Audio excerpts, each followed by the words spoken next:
नयाँ वर्षको पहिलो दिन मात्र फुल्ने अनौठो फूल, जहाँ फूललाई साक्षी मानी प्रेम विवाह गरिन्छ।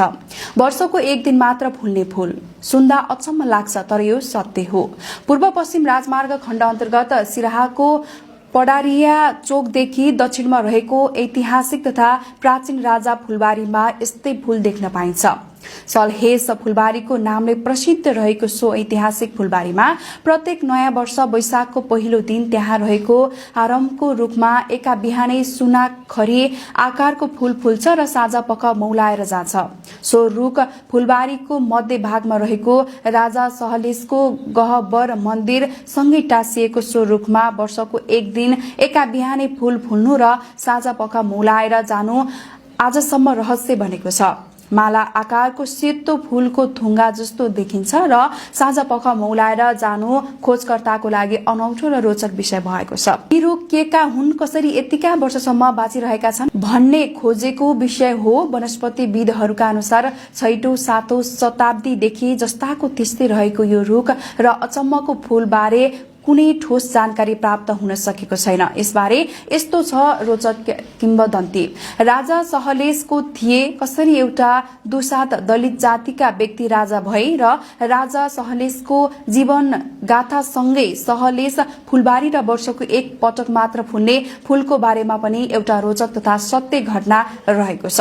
6औं 7औं शताब्दीतिर त्यसबेला मिथिला भूमिको गढ महिसोत्था भन्ने ठाउँमा थियो। त्यो ठाउँ अहिले सिराहा नगरपालिकामा पर्दछ। त्यसबेला त्यहाँका सामन्त जमिनदार भैरव भूपाल सोनम र मन्दुर दिरीका कोखबाट एउटा इन्द्र स्वरूप वीर बालक जयधन सहलेसको जन्म भएको थियो। सानैदेखि शौर्यवान, प्रखर, बुद्धिमान, धनी र शौर्यशाली थिए सहलेस। सहलेसको समय कृषि र पशुपालनको प्रारम्भिक युग थियो। त्यसबेला उत्तरमा किरात प्रदेश, तिब्बत र भुटान तीरबाट आर्यावर्तमा अन्नबाली पशु लुटेर लान बारम्बार आक्रमण हुने गर्दथ्यो।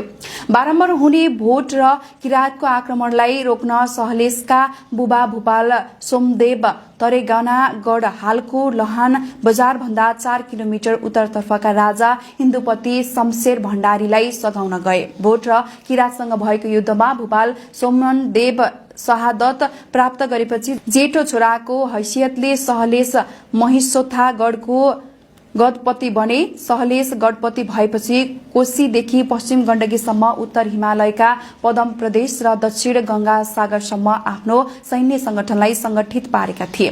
पकडिया गढीकी राजकुमारी चन्द्रावतीको 9 लाख हार चोरी प्रकरणमा सहलेस समातिएपछि मालिनी भन्ने सुन्दरीले सहयोग गर्दा सहलेस र मालिनी बीच प्रेम भएको भन्ने किम्वदन्ती रहिआएको छ।